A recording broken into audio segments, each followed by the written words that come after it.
দুপুর অনুমান 12টার দিকে আমি মোবাইল ফোনের সংবাদ পাই যে পল্লবী থানাধীন সেকশন 11 অব দ্য বিল্ডিংয়ের 3 নম্বর অব দ্য বিল্ডিংয়ের 4th তলার নিচতলার একটি কক্ষে 4টি ডেড বডি পড়ে আছে। সংবাদের প্রেক্ষিতে আমি থানার অধিকাংশ অফিসারদের নিয়ে ঘটনাস্থলে গিয়ে ঘটনাস্থল কর্ডন করে ফেলি এবং তাদেরকে সিকিউর করে ফেলি। ঘটনাস্থল এবং ডেড বডিগুলো সিকিউর করে রাখি। এমত অবস্থায় আমাদের পুলিশের ঊর্ধ্বতন কর্মকর্তাগণ আসেন, ঘটনাস্থল পরিদর্শন করেন। স্যারেরা বিভিন্ন দিক নির্দেশনা দেন। সেই নির্দেশনা মোতাবেক থানা, ডিবি এবং সিআরডির ফরেনসিক টিম অত্যন্ত যত্নের সাথে, পেশাদারিত্বের সাথে ঘটনাস্থল পরিদর্শন এবং সংশ্লিষ্ট সম্ভাব্য আলামত সংগ্রহ করে এবং ইনকোয়েস্ট রিপোর্ট আমরা প্রস্তুত করি এবং সেখানে আশেপাশে তার আত্মীয় স্বজন, ভাই ভাতিজা সহ সবাইকে জিজ্ঞাসাবাদ করি। প্রাথমিক অনুসন্ধানে আমাদের কাছে প্রতীয়মান হয়েছে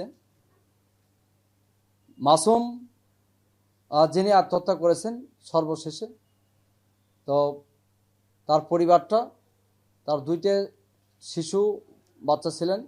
একজনের বয়স 1.5 বছর হবে এবং আরেকজনের বয়স 3 বছর 7 মাস। 2 শিশু এবং তার স্ত্রী, তারা সম্ভবত আগেই মারা গিয়েছিলেন এবং পরবর্তীতে মাসুম সে আত্মহত্যা করেছে। আমরা এটা আত্মহত্যাজনিত একটি ঘটনার সত্যতা প্রাথমিকভাবে পেয়েছি। এতে আরও অনুসন্ধান চলছে এবং জব্দকৃত আলামতগুলো আমরা ফরেনসিক রিপোর্ট কালেকশনের প্রক্রিয়া চালাবো।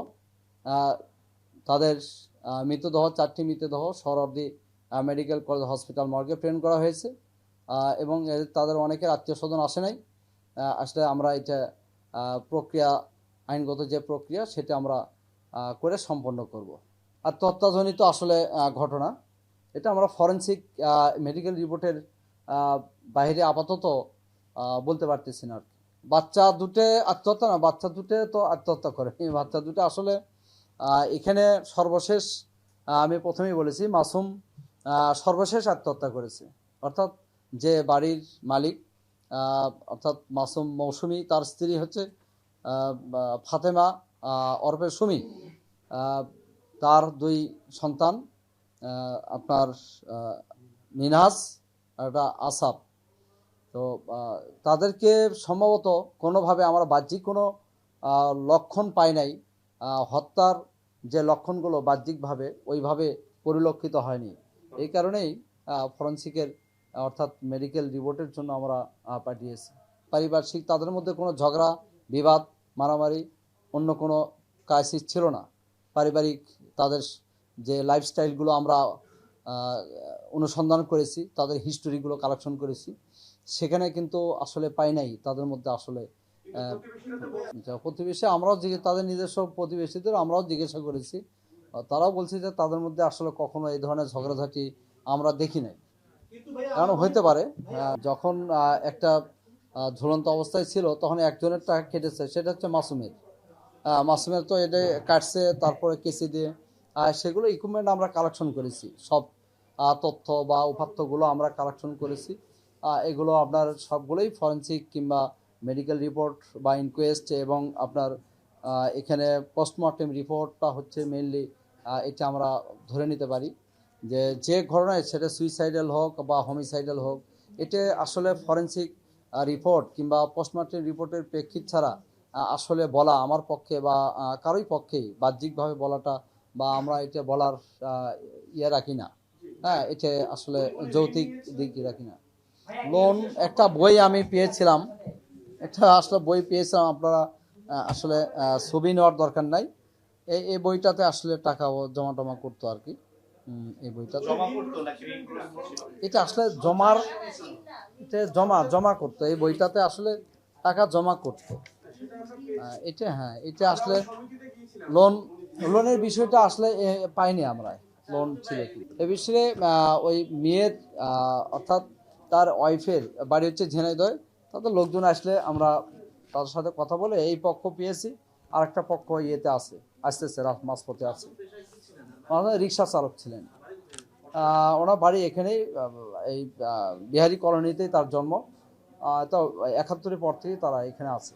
ঋণগ্রস্ত আসলে পাই নাই, ঋণের বিষয়টা পাই নাই, হতে পারে। আমরা আরও পরবর্তী তদন্তে এটা বিস্তারিত এটা আমরা বলতে পারবো বা জানতে পারবো। মাসুমের ব্যাপারটাও কিন্তু নিশ্চিত না, যার কারণে আমরা একটা ইউডি মামলা, অর্থাৎ আনন্যাশনাল ডেথ একটা আমরা মামলা নিব। এটার প্রেক্ষিতে আমরা ওখানে প্রাপ্ত সকল ধরনের যা আমরা পেয়েছি এগুলোর উপর আমরা ফরেনসিক রিপোর্ট এবং পোস্টমর্টেম রিপোর্ট কালেকশন করব, বলে আমরা ক্লিয়ার হতে পারবো আর কি, যে আসলে এটা কোন দিকে কিভাবে হয়েছে। সুরতহালের আমরা আসলে সুরতহালের জখমের চিহ্ন এটা আমরা ওইভাবে পাই নাই। হ্যাঁ, বাচ্চাদের মুখ ইয়েতে একটু ফোলা রাখছিল, হয়তো কয়েক ঘন্টা হয়ে গেছে। ছোট শিশুরা, এর তো আপনারাও দেখছেন, ছবি ধারণ করছেন আপনারা অনেকেই, সে তো আপনি নিজেরাও দেখতে পাচ্ছেন। তাছাড়া ওইভাবে আঘাতের চিহ্ন পরিলক্ষিত হয়নি।